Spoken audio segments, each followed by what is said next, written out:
Yellow. We finally got a new patch in Outriders. I'm pretty pumped on it. There are patch notes you can see in the background. I don't want to talk about them too long because they're boring and there are a million videos about it. The cliff notes are awesome. They finally gave us our community appreciation package, which was 1 god rolled gun. Above all, I think that this patch is a great sign of positive things to come. They're obviously very intent on making this game better. I know it can be frustrating. We want them to work faster, but I'm pretty sure they have stripped most of the dev team away. They recently announced that they were creating a new game. I don't remember what it was called, but I gotta assume that a new game is going to require new resources and new teams, meaning that the old team on Outriders has probably shrunk down to a microscopic size, just like my anyway, so let me know what you think, if you think this patch is good enough to convince old players to come back and maybe convince some new players to try this game out. If during the course of this video you like it, feel free to click that like button, click that sub button, help me grow this channel. The coolest part of this is the balancing that they finally did. I think it's about 2 months too late, but that's okay. Better late than never. The balancing patch, I think it's awesome. We received a bunch of character buffs, which were seriously overdue, buffing skills that were basically unusable, especially with the speed run timed meta. So I'm very thankful for this, but the biggest one that I'm pumped on, they finally buffed Fazer Beam. Let's go. If you remember, for anybody who's new, I loved Fazer Beam on my Pyro. I think it's one of the most underrated skills in this game. It looks cool. Kamehameha is always badass, and it actually works really well, especially when you need armor and you put the mod on, which gives you basically god mode for the duration of the skill. Really cool, really fun. I love it. One of my favorite skills in the game. I build my Pyro around the Fazer Beam. You could argue that it's not as powerful as many of the other builds, and you'd be right.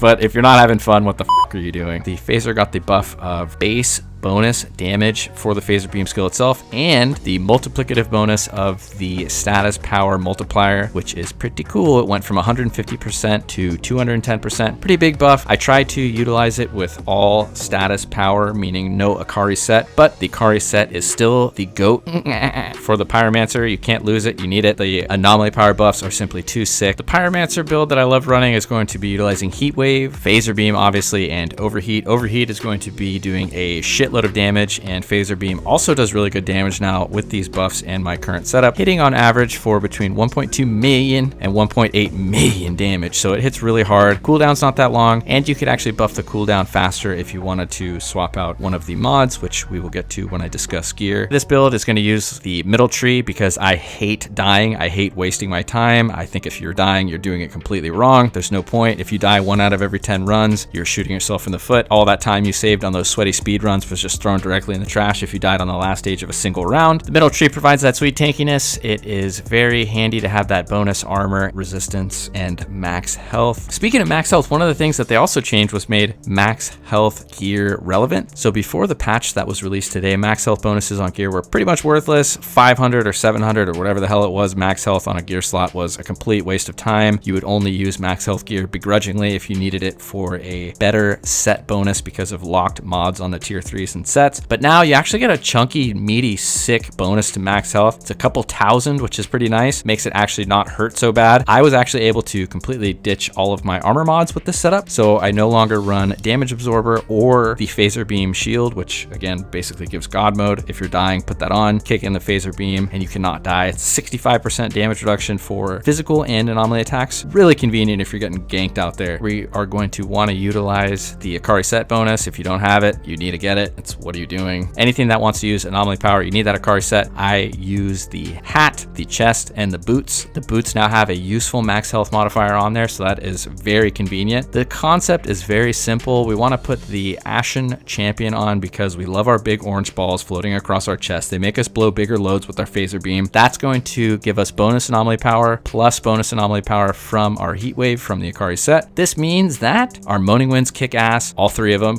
Yeah, we're running triple moaning winds. This is a sweat fiesta thing I learned from the Devastator. It, just put moaning winds on everything if you're not a gun build. Either dark sacrifice on everything with your gun builds or moaning winds on everything if you're a caster, because YOLO. There are a million better builds out there. I've showcased them on my channel, especially Chef Zob's setup with the ridiculous Ash Blast combo and Heatwave, but that's not that fun. Who are you kidding? Come on, I want to Kamehameha some enemies right in the face. Definitely going to be getting a ton of damage from Untamed Power, meaning that we want to utilize our melee when we can. We also want to make sure we run the damage buff on overheat when enemies are not on a status effect. We do this because our overheat comes back so quickly with our tier 3 mod that we want to just keep chunking that damage for free. It's just free damage. You add basically 50k to enemies that don't have a status effect on them, and it's just so sweet. It covers the map. It does just chunk damage like every 5-6 seconds. Our cooldown's blazing fast. And if, heaven forbid, the enemies are afflicted with fire or ash or both, then we're gonna do ridiculously high overheat damage. Overheat is going to be our primary source of damage, followed by Fazer Beam, and then probably Untamed Power and Burn, because all of those things are just working so well in synergy. I really wanted to play my Pyromancer, and this was the perfect excuse to play him again and to do a little build tinkering. I'm probably going to try to ditch the middle tree for tankiness after this video and see if I can make a pure damage output setup on the bottom tree work. I think it might be possible. I'm not too sure though, because again, I hate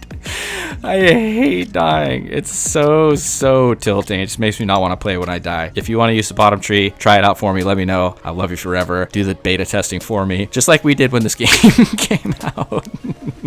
I think it's a good sign that they're still actively trying to make this game better. I know many people have given up on this game, a lot of my friends. That's okay. I totally understand. Not a whole lot of end game content. I just personally really enjoy the grinding. I love the combat, and also I don't really have much else to play right now. Didn't really feel like getting into Biomutant, and most of the single player games are hard for me to commit to. I just get bored really quickly. It's sort of like the average viewer of my YouTube videos. You lose interest in the first 2.5 minutes, but that's cool. Anyway, I hope you enjoyed this video. If you did, feel free, drop a like, drop a comment, click a sub. Appreciate it growing the channel. Until next time, we out.